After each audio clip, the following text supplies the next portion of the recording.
Hey, it's Matt Dubiel, and I'm filling in for Alex for the fourth hour. If you're watching at Infowars.com, you may be seeing some wacky guy with a set of binoculars. And this is one of those tricks. This is one of those propagandist tricks they use. Have you seen this? Have you seen little Kim do this? They'll show a tight shot. This is brilliant. And being a guy that's in the media, I own a radio station here in Chicago. I've been carrying the Alex Jones show for years. Come out to meet the fine folks at InfoWars and Rob Dew and everybody there. Good people and amazing infrastructure, amazing stuff happening there at InfoWars. And so I'm a media guy. So when I see there he is, there's little Kim with his binoculars. And this is one of those things that they do in the media and in the propaganda circles, namely Kim's staff and his ministry of propaganda, is they show Kim in certain lights, right? They want to make him seem a certain way. And if you're a performer, you want this. If you're like a magician on the stage doing a show, you want this because you want the audience to see the show a certain way. If you're the Rolling Stones, you want the audience to see the show a certain way. And even if you're Alex Jones and the InfoWars crew, you want them to see the show a certain way. Their way happens to be a truthful way, a authentic way, a transparent way. And the Kim Jong-un, Lil Kim way, Rocket Man way, is to show Kim standing like looking through binoculars.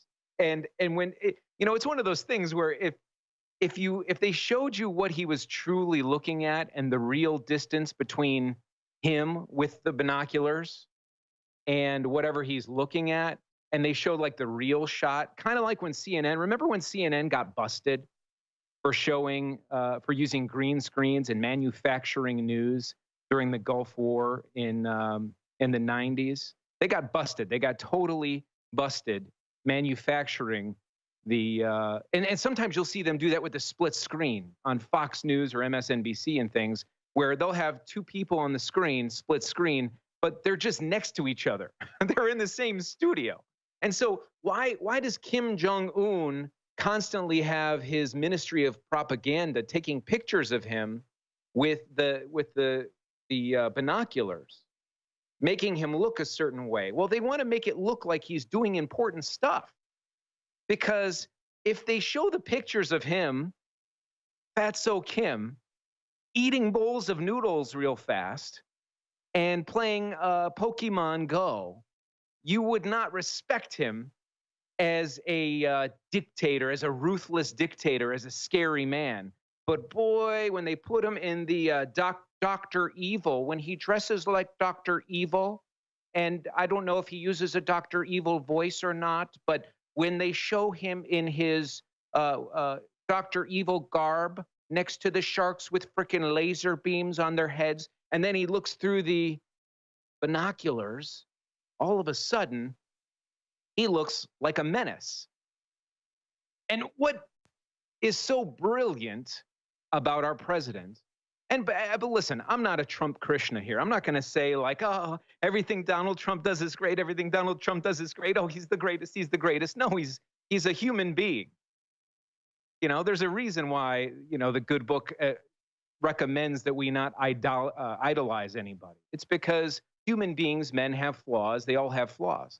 But you could set it right there. Thank you. Thanks very much. My wife just brought me some coffee as if I need any more caffeine, because I'm fired up about Kim Jong-un, the rocket man with his binoculars. So, as I was saying, President Trump can do wrong. He's not perfect. However, one of the things he's really good at, one of the things he's fantastic at, maybe the best, the greatest in the world, he does this big league, is he immediately shattered the BS that has been built up by little Kim's ministry of propaganda and the rest of the world, the Western world's arm of the ministry of propaganda, which is CNN. Yeah. I mean, they may not be officially on the payroll of Kim Jong-un, but they're doing his bidding. Every time they show you binoculars and Kim Jong with his Hillary Clinton Dr. Evil outfit. I mean, they might as well just splice in scenes from Austin Powers and show the sharks with freaking laser beams on their head.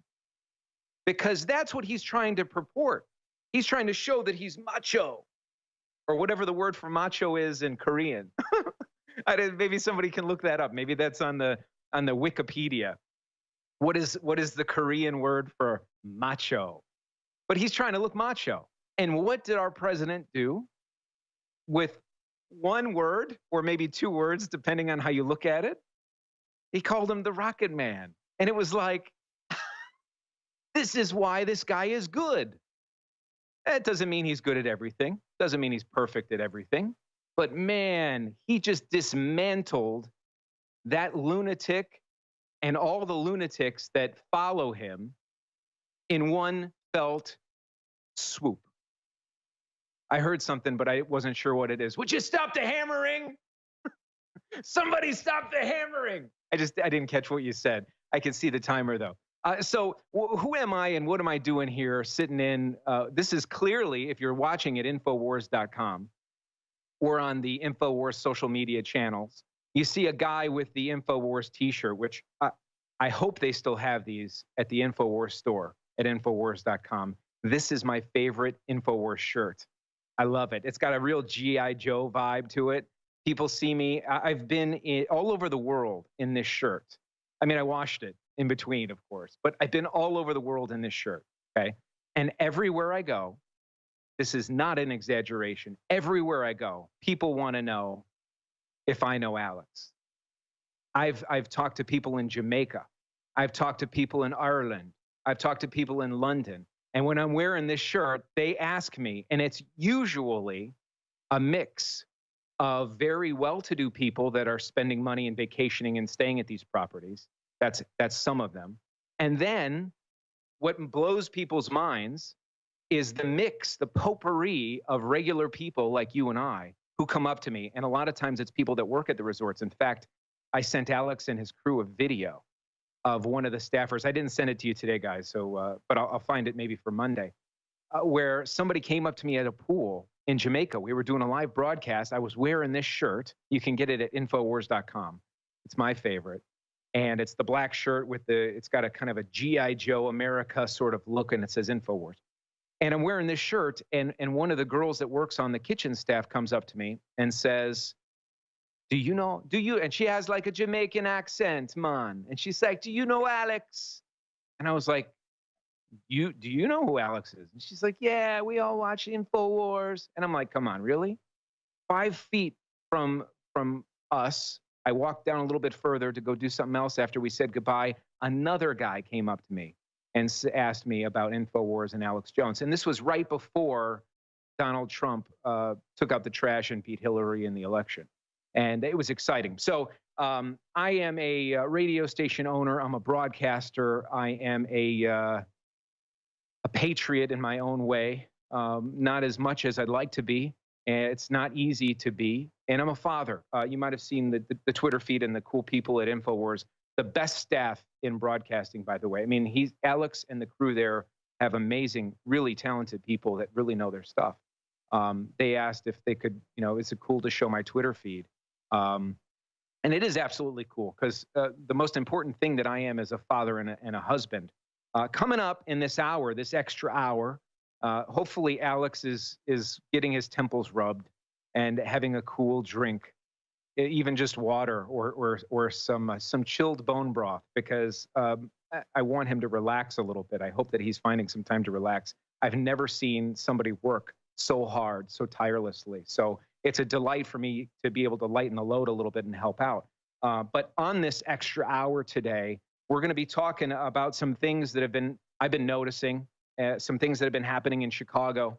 We're definitely going to be discussing the fatherhood and what it's like being a man in America and those challenges. And we're going to talk about them with a guy that I had the opportunity to interview, and I recorded the interview. But we're going to play it. The guy is the most popular podcaster on planet Earth. In fact, he's doing a show tomorrow night. It's like a comedy show in Chicago which is how I get these guests, right? They usually have something to promote. But this particular guy has been fighting for conservative values, and he's ensconced in Hollywood. He's surrounded by that Hollywood liberal sick'em vibe. So we're going to talk to Adam Carolla. We're going to play that interview for you, and we're going to talk to him about exactly how he approaches life and marriage and snowflakes, how he has avoided being ostracized in Hollywood like many before him. Tim Allen, what's the girl's name from Clueless? I can't think of her name off the top of my head, but she's been in the news. No, not Alicia Silverstone. The actress that she's a black girl and she's conservative. Stacey, yes. Her pictures are all over the place, and she's been. I mean, maybe she wouldn't work anyway. Maybe she wouldn't get a lot of work in Hollywood. But the minute you come out as conservative in any way in Hollywood, you're typically ostracized. That happened with Tim Allen, happened with Stacey Dash, is that what her name is?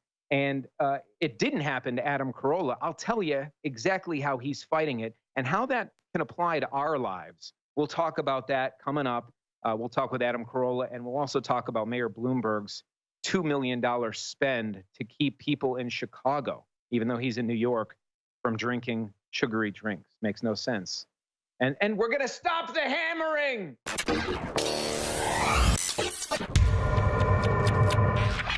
What the aging process is when the cell replicates, we lose a little bit of our telomeres. Telomeres are the little cups on the end of our chromosomes. And when it runs out, you start dying. Secure your DNA force today at InfoWarsLife.com.